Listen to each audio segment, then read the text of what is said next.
Araw po ngayon ng Biyernes at ngayong araw mga kababayan ay nag-umpisa na po ako mag-tiles dito po sa loob. At ayan mga kababayan, pakita natin yung nagawa natin, yung nakabit ngayong araw.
kababayan, at yan na po yung nakabit natin na tiles.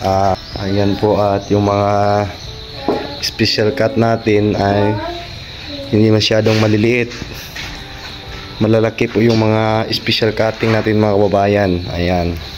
Kasi doon ako nagkuha ng layout sa gitna ng pintuan doon. At ito yung nakabit natin ngayong araw. At ito pala yung kulay ng tiles mga kababayan. Ayan, yung parang brown na wood design. Ayan po. At yung spacer natin, no, ginagamit. Yan lang po yung spacer natin mga kababayan. Ayan. At napakaganda na po dito sa loob. Nasimulan na po yung tiles kasi natapos na yung mga plastering, yung palitada natin sa loob ng bahay natapos na. At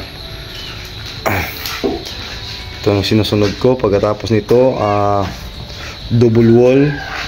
Pagkatapos ng double wall, itong division dito sa dyan, may division kasi dyan para sa isang kwarto dito at isang kwarto doon. Yun naman ang isusunod natin mga kababayan. At napakaganda na ng ano mga kababayan, ng flooring nila, bahay ng magkakapatid. Ayan, na maganda na po. At maraming salamat sa inyong lahat sa laging panunood, sa laging pagsuporta, at lalo na po sa sponsor kay Tito Efren. Ayan, dalawa lang kami ni Nonoy ngayon. Bukas sana matapos natin to bukas mga kababayan. Pero hindi to matapos siguro. Maiwan yung mga siruho na yan. Dahil yan po yung matagal gawin kasi magkakating-kating pa tayo ng tiles dyan. Kakating pa natin dahil hindi buo yon. Ganyan. Mga siruho kasi yan. Tulad dito. Yan. Yan po yung matagal gawin. Hindi katulad dito na kabit ka na lang ng kabit. Pag mga siruho matagal yan. Mas matagal yan gawin. Yan mga kababayan, at maraming salamat again sa inyong lahat, at God bless po sa inyong lahat dyan saan kayo sulok ng mundo. Yan, bye bye.